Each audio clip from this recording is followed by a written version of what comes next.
No nos habíamos acordado de una conversación telefónica que es maravillosa, en la que por casualidad, además, porque esto es lo notable, es que por casualidad se juntan los dos protagonistas de la Semana Política Nacional. Uno, el señor José Serrano, que es de quien vamos a hablar en este episodio de Politizados. Es un mercenario de la información y todo el mundo o sea, la gente le está aceptando esto. Él lanza información que no sabemos de dónde saca. O sea, se supone que saca de una red de informantes acá, pero ¿a quién conviene? ¿Es verdad? No es verdad, ¿no? Es que no es una voz legítima. Habla, está hablando para beneficiar a intereses inconfesables. ¿A quién sirve José Serrano? ¿Contra quién conspira José Serrano? ¿Y por Que qué? ¿Cómo es posible? ¿Cómo es posible que se le dé una tribuna? Esto es Politizados. Una tertulia de Diario Expreso sobre actualidad y política. Yo soy Martín Payares.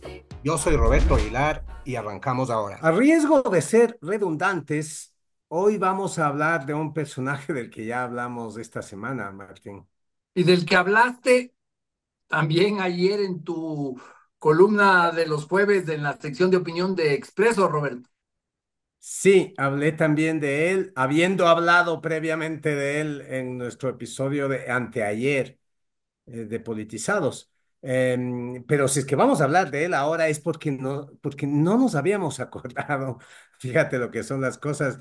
Es que hay tanta vaina, ¿no? Tantas cosas una encima de otro.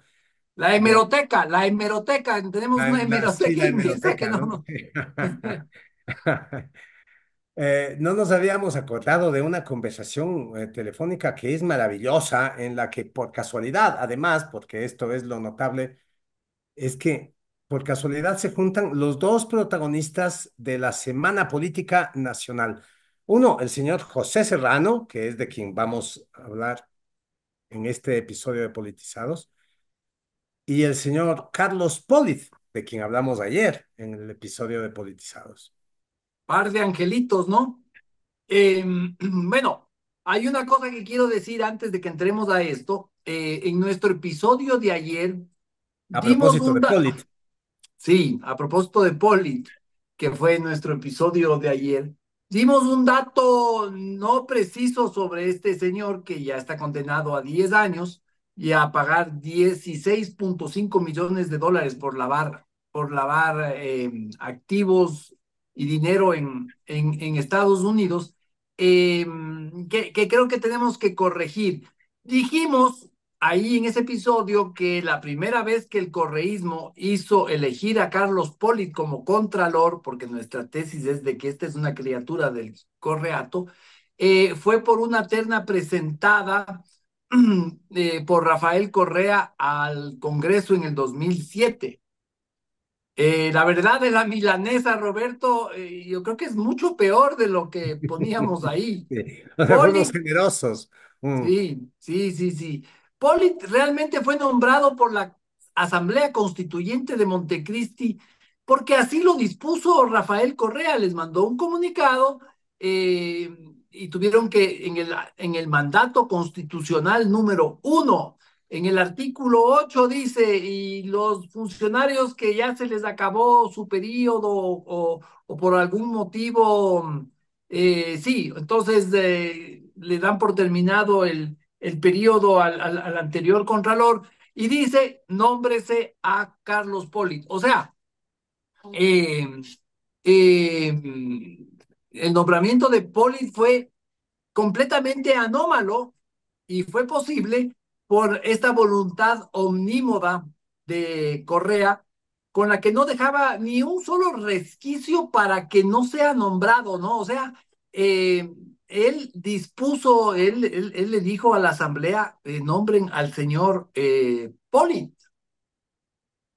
Bueno, dijiste una redundancia, ¿no, Martín? Dijiste, lo decidió la Asamblea Constituyente porque así lo dispuso Rafael Correa. Bueno, si lo decidió la Asamblea Constituyente es Sí, porque así lo dispuso Rafael ah, Correa, porque la Asamblea Constituyente no hizo nada que no hubiera dispuesto Rafael Correa. Luego Rafael Correa lo ratificó por decreto, por decreto, ¿no? así Eh, es. Es decir, el origen coreano de la Contraloría de Carlos Polit es químicamente puro. Em, Es Tan como puro, de, ¿cómo se tan llama puro ese? In vitro casi, es in sí, vitro. sí. En el laboratorio correísta creado así sobre una plaquita, ¿no? Sí, sí, así que no se me bajen de la camioneta, Roberto. Pero bueno, esta vez hecha esta, sí, porque se nos quieren bajar la camioneta, pues, ¿cómo se llama? Luisa González ahora Sí. dice que es de Luisa Lucio Gutiérrez. González, Marcela Sí, Guiñaga, todos se quieren bajar todos de la dicen que ese camioneta. señor Poli nada que ver. O sea, Y resulta que la camioneta la conduce Polit, pues. claro, claro, y ahora se le quieren bajar, pero bueno, así se llamaba nuestro episodio de ahí, que nadie se nos baje de la camioneta de Poli. Pero una vez hecha esta aclaración, Roberto, volvamos a nuestro audio, el audio del que tú estabas hablando, donde, como decía, se juntan los dos protagonistas de la semana, ¿no? De la semana política me refiero, y se juntan es el hambre y la necesidad realmente. El uno quedó preso en Miami, me refiero a Polit, y el otro desde Miami pretende darnos lecciones de cívica, de moral, de qué es bueno, de qué es malo. Eh, Salen unos videos de ahí todo remordido y diciendo básicamente que él es una especie de redentor de la patria, ¿no? O sea, a eso hemos llegado. Además, Roberto, resulta que los dos son compadres lindos, compadritos, hermanos. No se ñañean, pero se hermanean, que es más o menos lo mismo.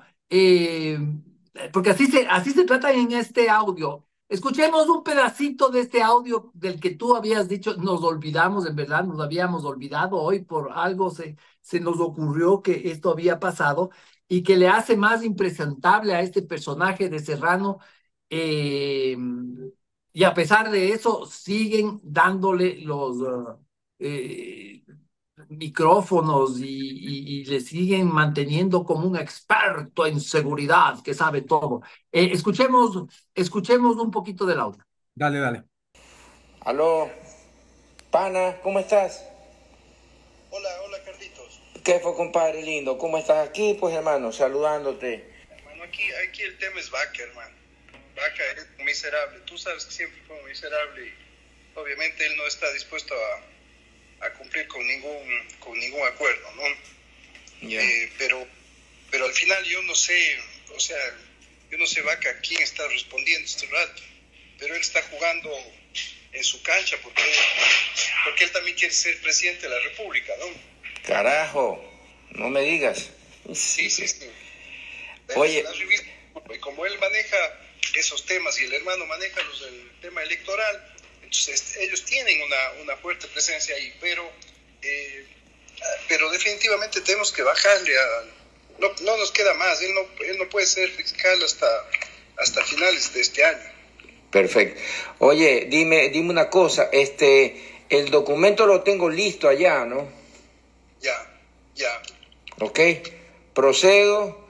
Bueno, lo que acabamos de escuchar es la conversación telefónica que la hizo pública en febrero del 2018, el 28 de febrero del 2018, el fiscal de ese entonces, Carlos Vaca Mancheno, la conversación telefónica entre José Serrano, a la sazón presidente de la Asamblea Nacional, y Carlos Polit, a la sazón prófugo de la justicia ecuatoriana.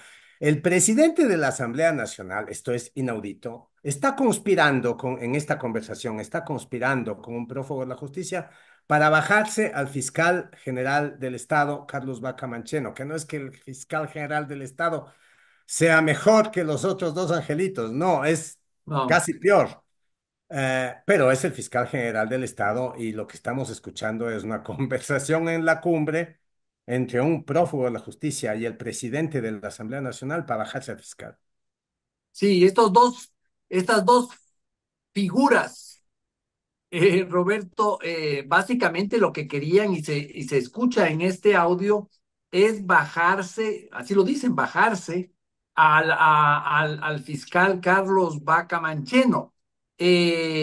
porque, porque Mancheno se les convirtió en un problema a los del Correato y es que abrió el proceso por el caso Odebrecht, o sea, dio curso a que se investigue y que se inicie la investigación del caso Odebrecht que terminó llevando a la cárcel a Glass y que ahora hemos Ya, visto, ya Poli Poli. también, o sea, todo el tormento de Poli se debe a sus acuerdos con Odebrecht. Entonces, como ven que iba a soltar cosas, Serrano le llama a Polit y le pide ayuda. Y le pide ayuda por una cosa interesante, ¿no? Se escucha que le pide un documento que él tiene y que Polit le dice, sí, sí, yo lo tengo, te lo hago entregar. No nos olvidemos que Polit está prófugo para cuando ocurre esto. Y Polit le dice, yo te hago llegar en 1 o 2 horas, más adelante en una parte que no escuchamos, dice, te lo Sí, voy porque a esta mandar, conversación es mucho más larga, ¿no? es Esta más larga, conversación sí. continúa. Te lo voy a hacer llegar con el chiquito, dice. Chiquito es un, es un empleado de Polit. Pero bueno, Serrano lo que le está pidiendo es este documento que es una glosa en contra de Vaca, porque Vaca estaba glosado y esa glosa desapareció y estaba glosado por haberse embolsicado el dinero que eh, ilegítimamente se hizo adjudicar por ser miembro de una comisión para investigar el 30S, una comisión en la que también participó Diego Guzmán y Oscar Bonilla, dos personajes también del Correato. Ellos hicieron una comisión, empezaron a hacer las investigaciones, etcétera, y cobraron sueldos, cobraron viáticos, nada de eso es legal, y Contraloría les hizo o sea, cobraron una plata que no podían cobrar. Era una Ahora, comisión ad honorem en la que terminaron adjudicándose sueldos, viáticos y demás gastos. exactamente. Entonces, claro, Polit se convierte como en un recurso para Serrano, ¿no? O sea, en la cabeza de Serrano, él estaba pensando, necesitaba algo para sacar a ese fiscal, que, repito, como tú dijiste, no es que ese fiscal era una persona honesta y un ecuatoriano preclaro, no, no, nada que ver, era una fichita más, pero era una fichita que se les volvió incómodo porque no le quedó más remedio que iniciar las investigaciones sobre el tema Odebrecht. Ahora, lo alucinante de esta historia, Martín, es que, a ver, este audio lo hizo público, como decía Carlos Vaca Mancheno, el, el, Ah, el fiscal que era el objetivo de esta operación, en febrero de 2018. En realidad, la cosa es absolutamente escandalosa, quiero insistir en eso. Es el presidente de la Asamblea Nacional conspirando, confabulándose con un prófugo de la justicia para tumbar al fiscal general de la Nación. Y tan escandalosa era la cosa que la Asamblea no pudo, sino muy a su pesar, em, tomar cartas en el asunto. Destituyeron a Vaca. Yo me acuerdo de esas sesiones en las que se escuchó este audio completo. Vaca fue y se defendió. Serrano, que era presidente de la Asamblea, se defendió también. Finalmente se votó. Vaca fue destituido como fiscal y Serrano fue destituido como presidente de la Asamblea, pero insólitamente conservó su escaño parlamentario. Roberto, Y yo, pero tú cubrías la asamblea en ese momento. Yo me acuerdo de tus notas, pero me encantaría que hagas que recuerdes algo de estos momentos, pero creo que nos toca ir a una pausa. Después de la pausa, para que nos cuentes cómo ok. era la verdad de la milanesa en la asamblea de esos días. Es hora de abrir los ojos con Expreso. Plan digital anual. $20 durante el primer año. Suscríbete en suscripción.expreso.es. Sí, Martín, yo cubría la asamblea, iba todos los días a la asamblea, cubrí esta especie de juicio político que se hizo de estos dos personajes, de resultas del cual Carlos Vaca Mancheno fue destituido como fiscal y José Serrano fue destituido como presidente de la Asamblea, pero conservó su escaño. Martín, esta es la época en la que todo el mundo le tenía pavor a Serrano, pero pavor, auténtico pavor. O sea, Sí. nosotros hablábamos de por qué, cómo es posible. Tratábamos, nosotros, digo, los periodistas que cubríamos asamblea, tratábamos de encontrar una explicación de por qué no le destituían como asambleísta, porque a otros asambleístas, por quítame estas pajas, por mucho menos que eso los habían destituido, por cobrar diezmos. O sea, esto es una cosa mucho más grave. Quiero insistir, porque, porque en este país todo parece normal, pero no es normal que el presidente de la Asamblea conspire con un prófugo de la justicia para tumbar al fiscal general del Estado. Eso es una cosa de una gravedad insólita, ¿no es cierto? Y no, todos le tenían, la única respuesta que obteníamos cada vez que tratábamos de averiguar por qué el señor conservó su escaño es que todo el mundo le tenía miedo. Y no solo que todo el mundo le tenía miedo, sino que todo el mundo de alguna manera tenía que pasar por ese escaño que conservó José Serrano, era finalmente un paso obligado y no me acuerdo si fueron 2 años más de legislatura que faltaban todavía, José Serrano iba rara vez a la asamblea y cuando iba a su curul, a su escaño, se sentaba y lo que hacía ahí era mientras se desarrollaba la sesión del pleno, esto era una cosa alucinante de ver, esto era lindísimo, mientras se desarrollaba la sesión del pleno y en la sesión del pleno se discutía la ley X, Y o Z o lo que fuera que se estuviera discutiendo en la sesión del pleno, José Serrano se sentaba en su curul como si fuera su despacho y hacía horas de despacho, o sea, administraba desde su despacho y todos los asambleístas en algún momento pasaron por ahí y todos se acercaban, se agachaban para no ser tan obvios, ¿no? Se arrodillaban delante de José Serrano Y y eso que él, Serrano es chiquitico. sí, claro, y él les escuchaba y hacía horas de despacho en el pleno de la asamblea. O sea, si te pones a pensar, esto es una señal de un poder enorme, ¿no? O sea, un tipo que es capaz de conservar su escaño a pesar de lo que hizo y que desde su escaño administra, uno no sabe administrar qué es lo que peregrinaban a pedir los asambleístas de todos los bloques, pero todos terminaban pasando por el escaño de José Serrano, arrodillándose para hablarle al oído y él no sé, algo hacía, no, nunca nadie supo qué es lo que hacía, qué se hablaba, qué pasaba ahí. Claro, le tenían pánico. Nadie se atrevía a decir nada en contra de Serrano. Era así como el cuco, ¿no? Ahí viene el cuco, ahí viene el cuco. Y claro, era chiquito, chiquito igual, pero era el cuco. La verdad es que todo esto que estamos hablando Roberto, viene a cuento de lo que realmente queríamos contar y hablar en este episodio. Y que Es la noticia de la semana, ¿no? la noticia de la semana, claro, ¿no? Lo que pasó en la asamblea, lo que pasó con Poli, pero en cuanto a Serrano es sobre cómo demonios este señor que tiene estos adornos en su prontuario, no solamente, y no me refiero solo a la conversación con Vaca, que eso ya es tener un cadáver conversación con Polit, perdón, y es tener un cadáver en el closet, ahora se ha convertido en algo así como el gran experto en seguridad que todo el mundo consulta, ¿no?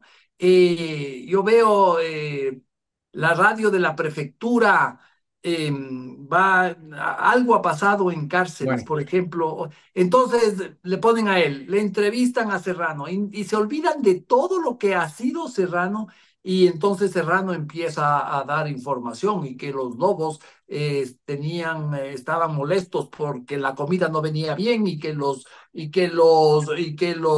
choneros querían defender al cocinero. Bueno, me estoy inventando un poquito, pero es así, ese es el tono de él y él da lecciones de todo, ¿no? Y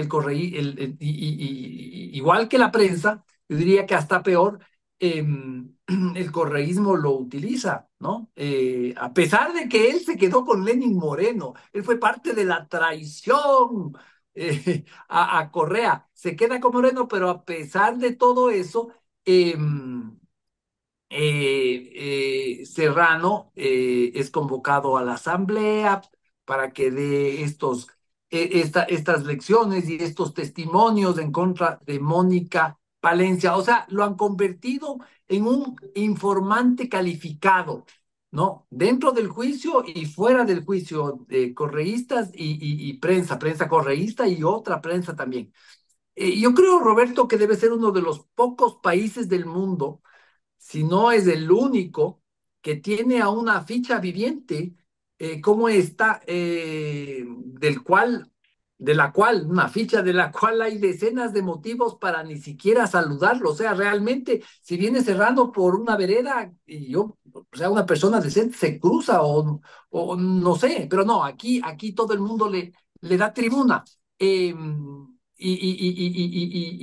le da esta condición de voz calificada. Lo vemos en entrevistas, hablando en la asamblea, en la televisión, en las redes sociales, dando cátedras sobre moralidad y soltando información sobre las mafias, que todo el mundo, toda esta información, ¿no? Es que todo el mundo se la cree como palabra sagrada, y una palabra sagrada simplemente porque proviene de él.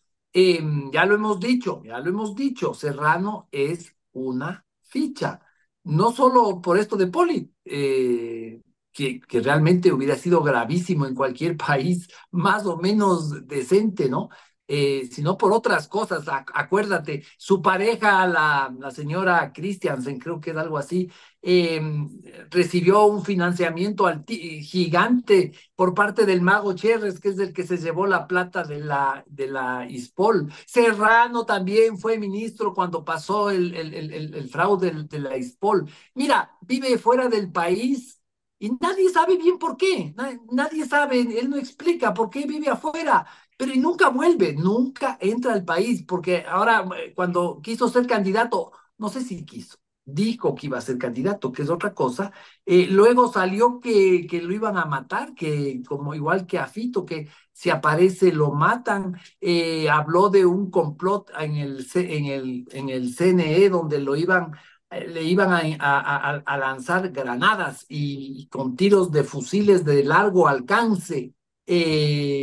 Todo eso dice y todo el mundo así ha de ser, ¿no? Estuvo metido, es un tipo que estuvo metido en escándalos como eso de los caballos de la policía, donde también estaba metido algún pariente de su pareja. Acuérdate, esto es increíble, ¿no? Fue autoridad civil, o sea, casó, fue el que ofició la ceremonia de matrimonio civil en el matrimonio de un multimillonario narco venezolano, pero era un narco famoso. Vinieron aviones llenos de enchufados narcotraficantes a Manta y él era el ministro del Interior. Se suponía que él debía combatir el narcotráfico y estaba cazando al narcotraficante en Manta. Bueno, ese señor nunca le ha pasado nada, nunca, pero sigue siendo invitado de lujo en algunas radios y sitios donde se entrevista, ¿no? Es ese señor Martín que debía combatir el narcotráfico, como dices, ah, cuando era ministro del Interior, declaró, estamos hablando del año 2014. Nunca me canso de decir esto porque me parece lo más insólito y lo más sospechoso. Y yo no sé cómo es que en este país estas cosas pasan por normales y no se ha hecho un escándalo de esto. Él en el año 2014 y después en el 15 y después en el 16 y después ya con Lenin Moreno presidente en el 17, porque Lenin volvió a hacerlo.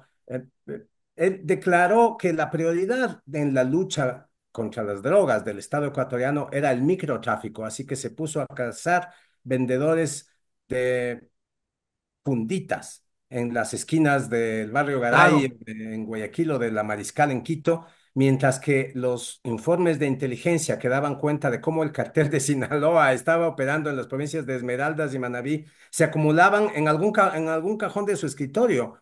O sea, yo he visto informes de inteligencia de enero, febrero del año 2014 donde se habla de cómo el cartel de Sinaloa ya está exportando cocaína en el año 2014, pleno correísmo. ya está exportando cocaína desde el puerto de San Lorenzo y ya controla las rutas de Esmeraldas y del norte de Manabí. Y sin embargo, este señor, ese mismo año, el mismo año de ese informe, declara que la prioridad del Ecuador en materia de lucha contra las drogas es el microtráfico. Y de hecho, así fue. Yo me acuerdo las redes sociales de la policía en ese momento estaban llenas de capturas de vendedores de esquina y ponían ahí la mesa con estas son las capturas, eran 4 funditas y $25. O sea, una navaja, 4 fundas y $25 y un tipo así encapuchado con cara de malandro. O sea, eso era lo que la policía bajo Serrano hacía y él se jactaba de hacer, la lucha contra el microtráfico, claro, con el discurso que nadie podía negarse, ¿no? Los que venden droga a nuestros hijos en las escuelas, esas son la principal plaga. No, el cartel de Sinaloa estaba operando en Esmeraldas y en Manabí, mientras este señor decide hacerse el loco con el cartel de Sinaloa y empezar a buscar vendedores de funditas. Sí, y bueno, todo esto para decir también que Serrano, como habíamos dicho hace un momentito, lo convierten ahora en voz calificada.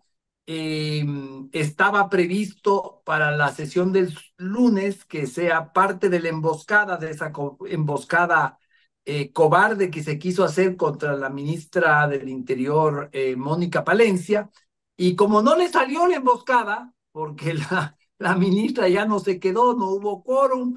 eh, Como no le salió la emboscada, este señor grabó un video y lo puso en sus redes sociales casi inmediatamente, ¿no? Y ahí es bastante impresionante, Roberto, ¿no? Escucharlo, cómo da información o supuesta información, no sabemos, sobre la policía, ¿no? De que fulano de tal es corrupto, que el casa es cuñado del comandante ni sé qué, es hijo del suegro del ni sé cuántos, que es lobo. Bueno, es todo un guirigay que cuenta ahí Serrano. Yo digo, puede ser cierto, puede ser mentira, puede ser medio cierto, puede ser medio mentira. Pero también puede ser una verdad en el caso, en el supuesto de que sea verdad, puede ser una verdad que conviene a un determinado grupo de la mafia, no sabemos, pero este señor de cuando acá es una voz calificada, dice nomás, o sea, puede ser que sea cierto y que no sea cierto, o sea, ¿por qué demonios él lanza esta información? Yo creo que para ilustrarnos mejor, escuchemos, aunque sea una parte cortita de este video que puso en sus cuentas de redes sociales José Serrano. Escuchemos. El día de hoy, lo que iba a develar del accionar de la funcionaria del gobierno de Daniel Noboa, la señora Palencia, es justamente que ella el 1 de julio del año 2024 me requirió, como es su lema, golpeando a la mesa, que no va a permitir que nadie mancille el honor de la policía tomándose el nombre de una institución que no le corresponde a la señora Palencia, que no le corresponde al gobierno de Noboa, porque no han hecho nada justamente para que esa policía tenga un mínimo de dignidad institucional y sea debidamente fortalecida para luchar contra el crimen organizado. Dijo que dé los nombres. Le mandé un listado con los 15 nombres, que hoy lo develo justamente a todo el país, porque usted, señora funcionaria del gobierno de Noboa, sabe perfectamente que este listado llegó a sus manos y no hizo absolutamente nada.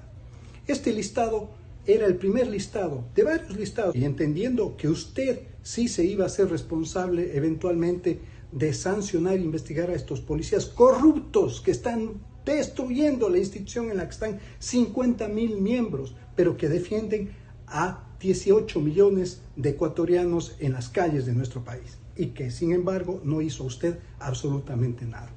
Es que la pregunta, Martín, la pregunta aquí es ¿de dónde saca José Serrano esa información? ¿De dónde sabe José Serrano todo lo que sabe? ¿Quién le pasa esa información Claro. privilegiada? Porque es información privilegiada y ¿a cambio de qué? ¿Con qué criterio administra esa información?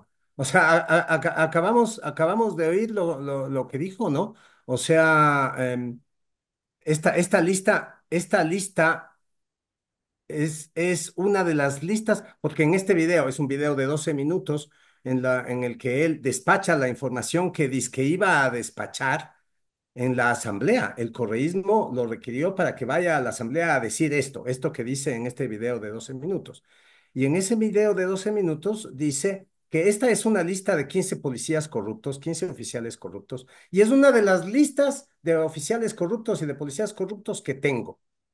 Y uno se pregunta, ¿y por qué no hace públicas las demás? ¿Y por qué no ha puesto una denuncia sobre todos estos oficiales corruptos? ¿En función de qué? ¿Con qué tipo de criterio él decide que esos son los 15 que va a hacer públicos y los otros se los guarda? ¿Por qué se los guarda? ¿Está negociando con ellos? Yo no sé, o sea, ¿por qué administra esta cosa, ¿no? Ya hemos visto en personajes relacionados con el mundo de la mafia. Algunos provienen del periodismo, otros provienen de la política. Esta, esta tendencia de ocultar información y hacer saber que la tienen, ¿no? O sea, yo tengo un montón de información que ya sabré cuándo hago público. Eso hace periodistas, supuestos periodistas que dicen, yo tengo información, pero me la guardo ¿para cuándo? Para, no sé, o sea, ¿qué está haciendo mientras tanto con esa información? ¿La está negociando? O sea, ¿qué es lo que está haciendo y con qué criterio se administra José Serrano esa información? Y sobre todo, ¿de dónde la consigue? ¿Cuál es su red de informantes? Porque, a ver, si José Serrano es requerido por el correísmo para que dé su testimonio en el juicio político a la ministra, no es en su calidad de ministro del Interior, no es en su calidad de presidente, de expresidente de la Asamblea, no, es en su calidad de ser una persona endiabladamente bien informada. Creo que esto lo decíamos en el episodio de esta semana. Es una persona endiabladamente bien informada. ¿Por qué? Porque tiene una red de informantes. ¿Y esa red de informantes quiénes son? ¿Policías corruptos? Porque él tiene partes policiales que nadie más ha visto. Él sabe sobre el desarrollo de investigaciones que la Fiscalía mantiene en reserva y que son tan reservadas que la Fiscalía no puede ni confirmar ni desmentir. Él sabe de las cosas que se cocinan en el interior de las cárceles donde los capos de las mafias planifican una cosa u otra y él sabe, él está al tanto, o dice estar al tanto, ¿no? Y sale y avisa y dice y vaticina que va a haber tales masacres, que va a haber tales mm, actos delictivos. Claro que una vez después de que se producen, él no sabe nada, no conoce a nadie y no ha visto nada, pero él los vaticina. Sí. Y uno dice, bueno, ¿de dónde saca esa información y a cambio de qué se la dan y con qué criterio la está administrando? Y lo único claro y evidente aquí es que no está administrando esa información con el criterio del interés público. O sea, lo que menos hay en una aparición de Serrano es un servicio público. O sea, él no está compareciendo a dar información de interés público, sino de interés de él, de alguien, ¿de quién? O sea, a quién sirve José Serrano? ¿Contra quién conspira José Serrano? ¿Y por Que- qué? ¿Cómo es posible? ¿Cómo es posible que se le dé una tribuna? O sea, este señor tiene un aparato de inteligencia clandestino, paraestatal, mercenario, personal y secreto, que no sabemos qué intereses, a qué intereses sirve, y le damos la tribuna es que, que pida, ¿no? es que él actúa como un mercenario, Roberto, ¿ya? Él es un mercenario de la información y todo el mundo o sea, la gente le está aceptando esto. Él lanza información que no sabemos de dónde saca, o sea, se supone que saca de una red de informantes acá, pero ¿a quién conviene? ¿Es verdad? No es verdad, ¿no? Es que no es una voz legítima. Habla Está hablando para beneficiar a intereses inconfesables. Esta frasecita que usa, ¿no? Y que usó en este video, ¿no? Que esto es una parte de la información que tengo. Ya vendrá más.